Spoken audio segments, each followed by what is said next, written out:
包机上返台最新的情形，疑似在机上有人出现了症状，被2台救护车紧急后送到医院。而根据了解，其中1个人发烧跟喉咙痒，先行就诊；另外还有1个是小孩子咳嗽，也在妈妈的陪伴之下后送到医院就医。其他的228名旅客随后也分别被送到2处检疫所来隔离。有吗？有人呢。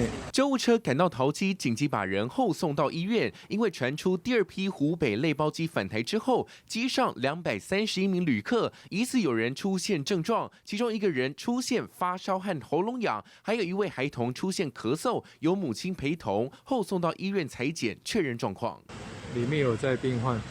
2个人都是在下机检验时发现症状，把检疫人员吓了一跳。这次一共出动2台救护车，把机上3个人后送到医院，剩下的228名旅客则是分送到2处检疫所隔离。总共出动13辆游览车，而驾驶和乘客全副武装，只求不要成为防疫漏洞。记者综合报道。